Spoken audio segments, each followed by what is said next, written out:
I thought he looked good. I thought he looked better than yesterday.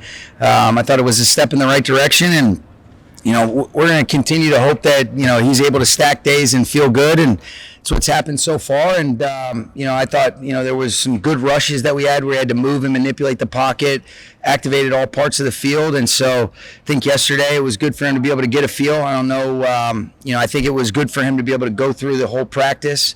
You could see, as he gets himself immersed in team activities, he's just totally present and getting his feet wet a little bit. And I thought today was definitely a positive step in the right direction, and we're going to continue to hopefully stack days like that. Are you seeing anything just in terms of observing him? Does he look completely like himself? Does he look like he's still working through? Yeah, he looks good. I mean, he looks good to me. I think like anything else, I mean, you can't simulate the speed at which this game is played and the way that we try to practice while still protecting each other. And so I think being able to just get your eyes in the right place and understand that, I think he'd probably be able to tell you what I felt was a guy that was more comfortable today. Really, I think trusted the fact that, he felt good yesterday and allowed him to be able to take a step in the right direction. But, I'll be consistent with you guys. I was really pleased and happy that he was able to take part in these last 2 days. But I think the smart thing is to take it a day at a time, because the reality is we're trying to get our hands on this and get him to feel as good as possible. Backs can be a volatile thing.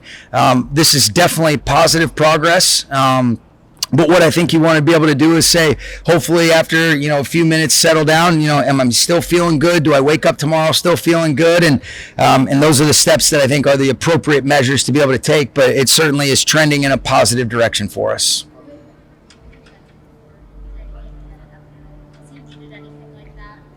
Yeah, I'd rather keep all that stuff, internally.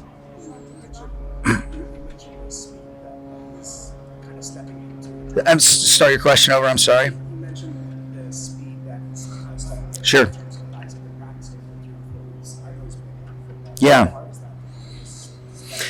I think he'd be better equipped to answer that. What I do think is you don't get good at football unless you play football. And what we try to do is mimic and emulate game-like situations and setting while minimizing the risk for injury at practice. And what I do feel good about is I think when we go good on good, you're getting really good players positively pushing one another and really trying to be able to toe the line while protecting each other. And I think feeling that rush, feeling the pocket collapse, feeling some of the different coverage contours, the different pressures that we're able to activate, repetition is the mother of learning. And I don't care whether you're Matthew Stafford, whether you're Steph Curry, whoever you are, these guys get great at their sports by being able to play it.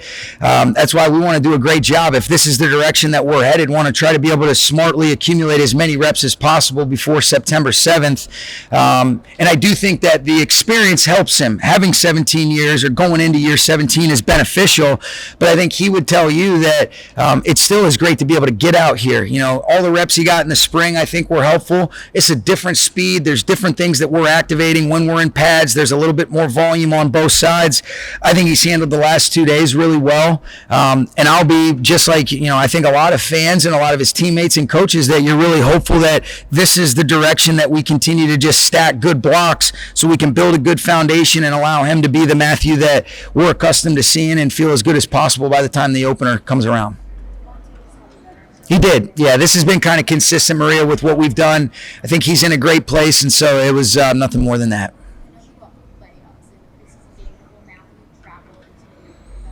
Yeah, I don't know about that yet. We'll see. First couple of preseason games, you had those inter-squad scrimmages. Did you want to do that with Cleveland, or did you not? I did. It didn't fit for them. We were supposed to go to Minnesota and practice against them in the third week. There was some, just logistics with regards to the NFC having 2 home games and 1 away, and the AFC, flipping that because of the 9-8 schedule now, the way that that's set up. And so we were trying to be able to do that. It didn't work out. And when I ended up, when the schedule was released and we're playing the Browns in the third preseason game, I think Kevin and his group had already had some other stuff set up, talking about Stefanski. So it didn't necessarily fit. But, we have some plans to be able to do something similar with our group next Thursday. Yeah, he got a bad ankle sprain. He's so tough. It was kind of a knee and an ankle. So he got his, I think it was his PCL. He's so damn tough, and so it'll be a few weeks for him. That's what he was just asking me. Yeah, you're good. For Alaric Jackson, have you guys made a decision if he'll play week 1 yet? We have a good idea, but again, I want to just, kind of take it a day at a time with he and Matthew. These are situations that I know that's probably frustrating for you guys. We're hopeful, but again, it could be any sort of setback. There's no reason to think that, but this is a situation that I haven't navigated before, but he's doing great. He's handled it like a stud, like I mentioned yesterday. And I think, his focus and concentration is being ready to go for week 1. And that would be a great situation for us if that's the case. You mentioned some of the it's obviously about traveling for the year. It's just seems like Oh, we've done way more. That's the only thing we do at practice now, and that's kind of been consistent really since we put pads on. I think it's a good way to be able to create that good stress. When we really talk about growth demands, discomfort, when we get our guys really pushing one another, and there is an element of at some point, all right, we've seen enough of each other. That's why I love getting those joint practices. It changes up the monotony of sometimes what practice can feel like, but I think our guys have done a really good job. You look at some of the work that our offensive line is getting from the D line and vice versa, and DBs versus the receivers, backs being able to see some different things based on us activating players inside. And so I've been really pleased with it. And I think I think it's good to be able to create that callus that's necessary for us, especially because, we've only had 2 of those joint practices.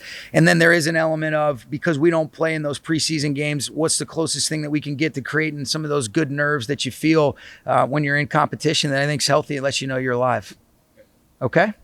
You like that one? There you go. Thanks, guys. All right.